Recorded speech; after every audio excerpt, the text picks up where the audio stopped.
Hi guys, welcome back. In this lesson we're going to look at triads. So having a solid understanding of triads will help you enormously when you're learning jazz harmony and when you're attempting to improvise.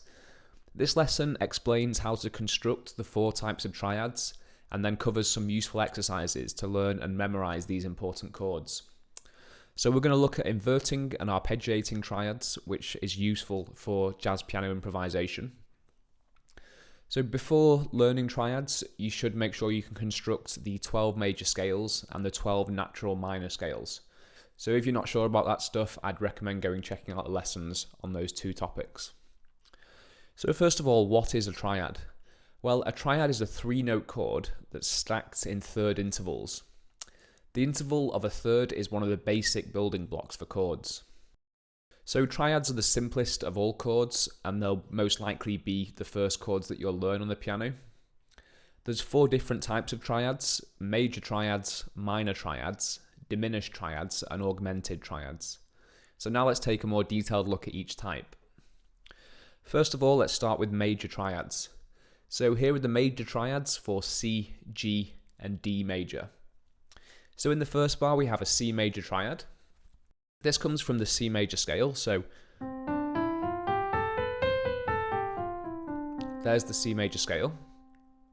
If we play the C major scale and take the first, third, and fifth notes of the scale, we are left with a C major triad. So in the next bar we have a G major triad. Again, this comes from the G major scale. And we take the 1, 2, 3, and the 1, 2, 3, 4, 5, the first, third, and fifth notes of the scale. So that gives us a G major triad. In the last bar we have a D major triad. So again, this comes from the D major scale.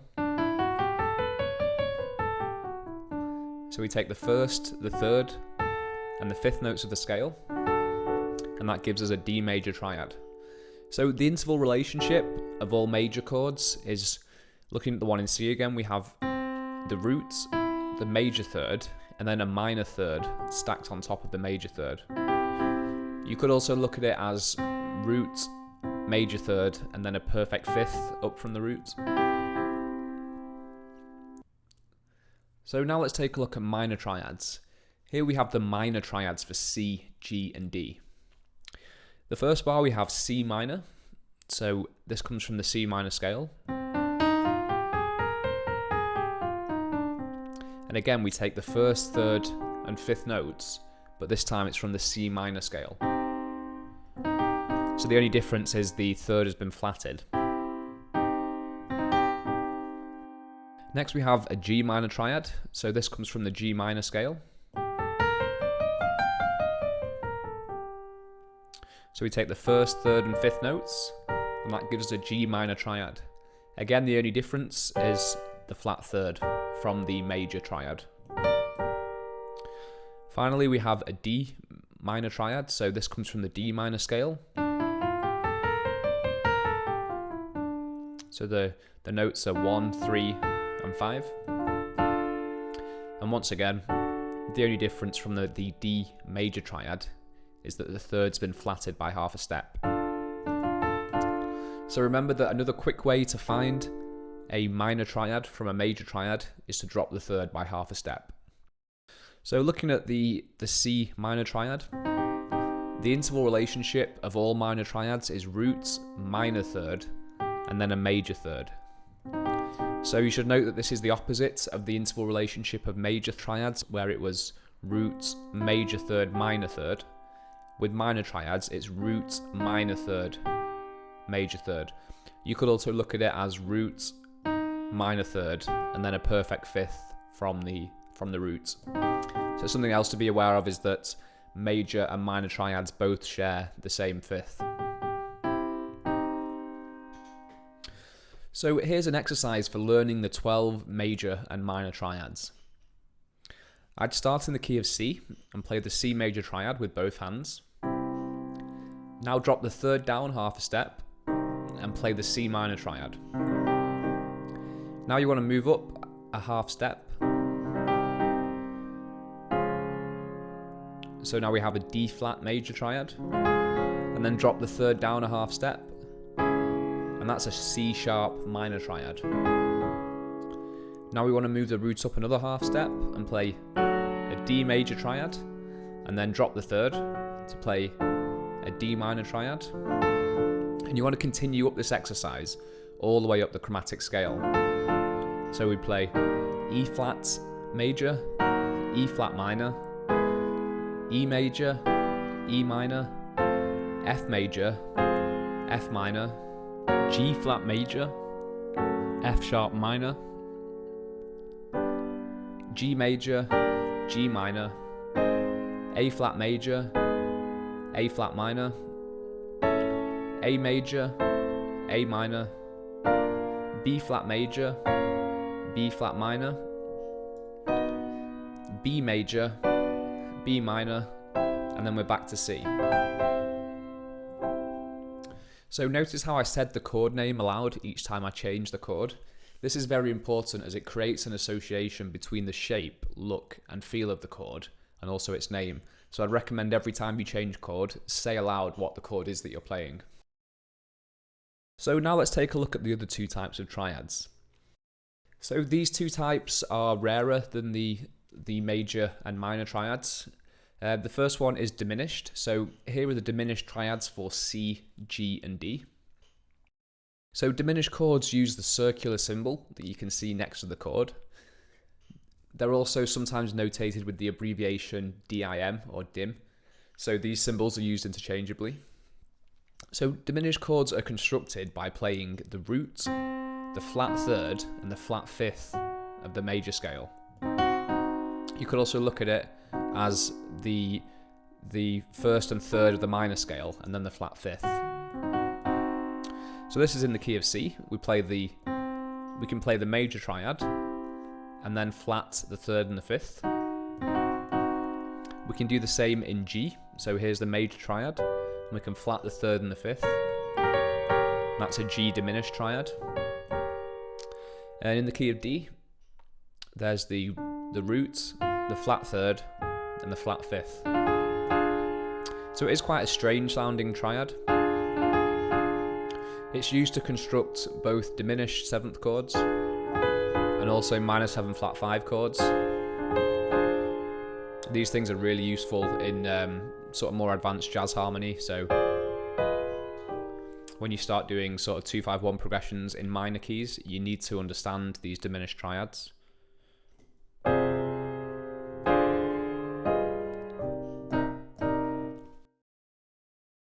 So now let's take a look at augmented triads. Here are the augmented triads for C, G, and D. So augmented chords use the plus symbol that you can see next to the chord. They are sometimes also notated with the abbreviation AUG or AUG. So again, these symbols are used interchangeably. The augmented triad is the same as the major triad, but with a sharp fifth. So sharp fifth simply means that the fifth note has been raised by half a step. So of the 4 types of triads that we've looked at, augmented triads are by far the least common. You do still need to understand them though, and sort of understand how the chord is built. So when reading lead sheets, you might come across sharp 5 chords, and this is when you'd use the augmented triad. So here's the C, G, and D augmented. Like I said, we take the major triad, so that's a C major triad, and we just raise the fifth. So this one does have a pretty freaky sound. In the key of G, there's the major triad, and there's the augmented triad. In the key of D, there's the major triad, and there's the augmented triad. So now let's take a look at changing the order of the notes of the triads. So this is what we call inversions. So 3-note chords can be inverted twice. Here are the inversions in the key of C major.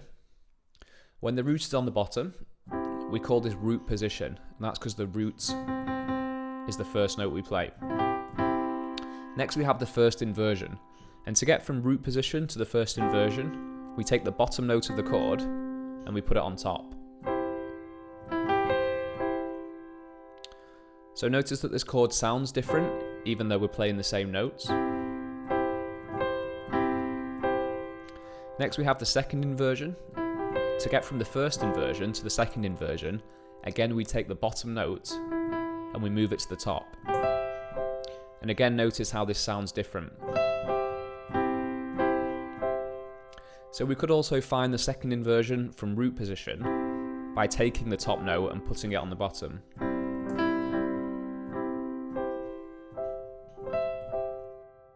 So now let's do the same for C minor. There's a C minor in root position, first inversion, second inversion, and then back to root position. So you should go through the triads for all 12 keys. So you want to get all 4 types of triad, major, minor, diminished, and augmented, and practice them like this. So root position, first inversion, second inversion, back to root position, second inversion, first inversion, root position. And you want to run through the 4 different types. So now we'll do it for C minor, then C diminished, and then C augmented.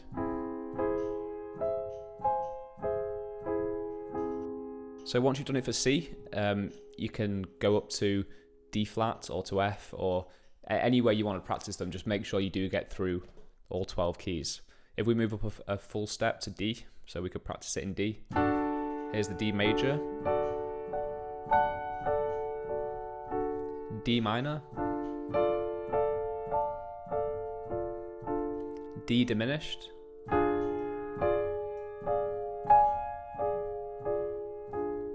and D augmented.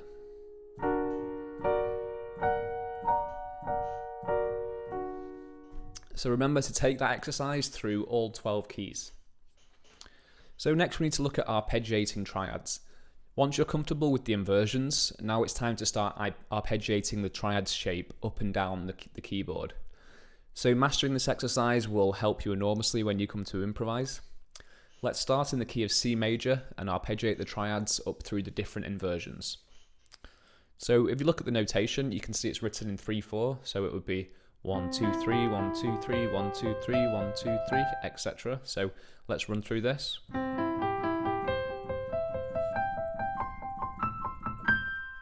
And once you get to the top, it would be good to just repeat the same exercise but back down.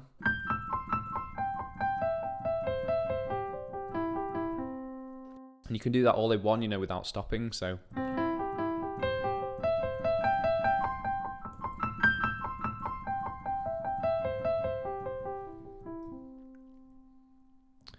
next you move on to C minor.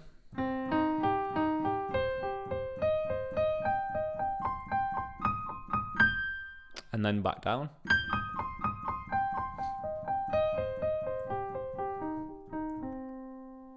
Then you do C diminished.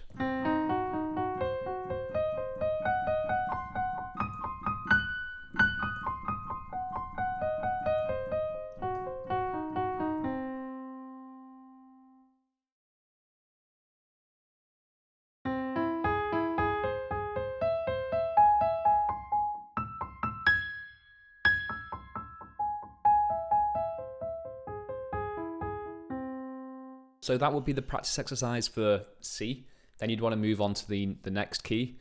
So like I said, you could either go through the circle of fifths, so go from C to F to B flat to E flats, or you could do it chromatically, so you could do it in the key of C, then D flats, then D, then E flats, or you could do it sort of a whole step apart, so C, D, E, F sharp, however you want to go through them all. But like I said, the main thing is to make sure you are practicing these in all 12 keys.